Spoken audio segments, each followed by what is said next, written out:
नमस्कार, welcome to my channel संदेश। धर्म हित मानव हित की अगली कड़ी के रूप में आज का विषय है मौत। दरअसल इस संसार में हर एक साल लाखों रस्में मौतें होती रहती है।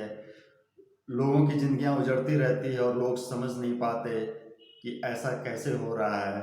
ये भगवान की नियति समझ दुख और विवशता में इसे झेलने को, बर्दाश्त करने को विवश होते हैं। मेरा प्रयास है कि आज मैं जो रहस्य आप लोगों के सामने ओपन करने जा रहा हूँ, इसे आज आपके साथ साथ ही मेरे परिवार के लोग भी जानेंगे। यह चूँकि शक्तियों का खेल है, इसलिए इसे आदमी, साधनात्मक दुनिया वाला इंसान इसे अपने में समेट के रखता है, छिपा के रखता है। सिर्फ और सिर्फ मानव हित के लिए मैं इसे आज आप लोगों के सामने ओपन कर रहा हूँ। आइए समझते हैं भगवान के शक्तियों के खेल को, जिसे हम लोग किस तरीके से देखते और समझते हैं।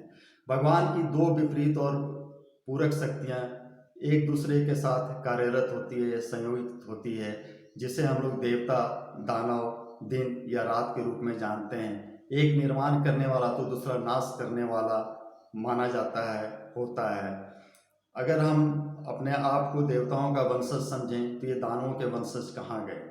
वस्तुतः जो नाश करने वाली शक्तियों का प्रयोग करने वाले हैं, जो अशुद्ध क्रियाओं के माध्यम से शक्तियाँ अर्जित करते हैं, यथा जो वाम मार्गी होते हैं, शमशान मार्गी होते हैं, वो ऐसी शक्तियों का प्रयोग करते हैं, दुरुपयोग करते हैं, जिससे किसी भी इंसानी जीवन में नाश की क्रिया होती है, उनके ऊपर मौत तुल्य प्रहार होता है, उनकी ज़िंदगी बर्बाद होती है। इसलिए मेरे हिसाब से कभी भी किसी वाम मार्गी के ऊपर, शमशान साधक के ऊपर आप पूर्ण विश्वास ना करें, क्योंकि रहस्यमय शक्तियों का सूक्ष्म खेल होता है।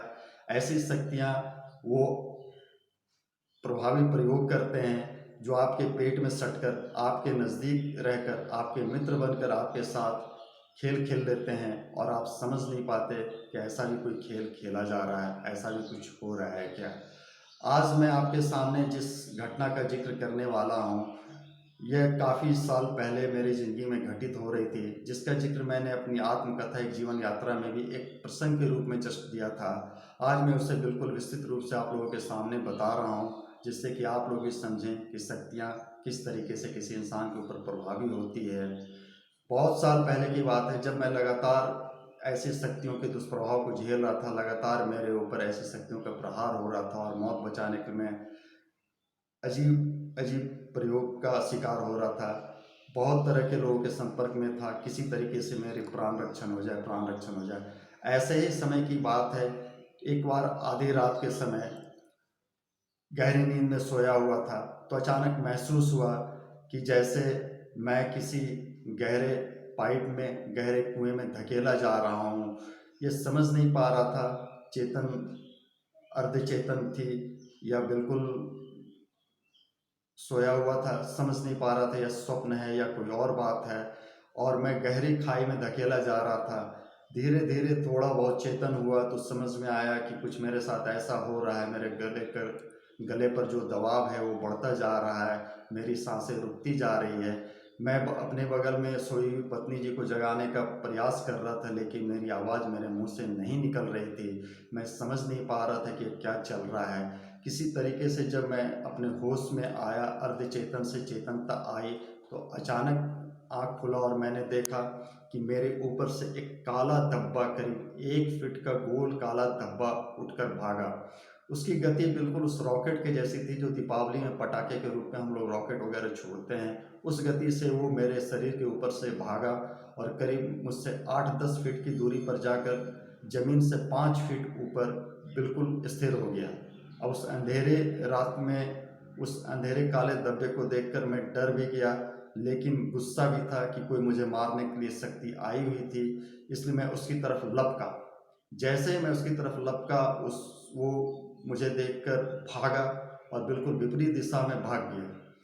अब मैं देख रहा था अपने बंद मकान को, बंद कमरे वाले मकान को, जिसमें वो कहाँ गया यह पता नहीं चला, लेकिन वह जा चुका था। उसके बाद मैं समझा कि यह एक मौत देने वाली शक्ति थी, जो किसी ने मेरे ऊपर प्रेषित शक्ति के माध्यम से, प्रेषित क्रिया के माध्यम से, प्रायोजित रूप से मेरे लिए प्रयोग में किया था। ऐसी बहुत सारी शक्तियों का खेल इस संसार में चलता है, जो अमूमन उल्टी शक्ति प्राप्त करने वाले, उल्टे गंदे काम करने वाले लोग ऐसी शक्तियों का खेल खेलते ही रहते हैं।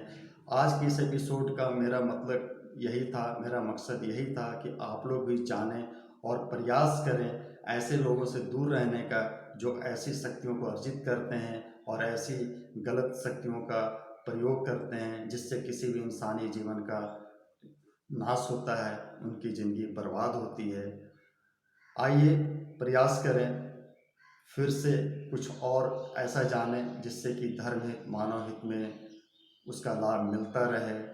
धर्म हित मानव हित में प्रयास जारी रहेगा।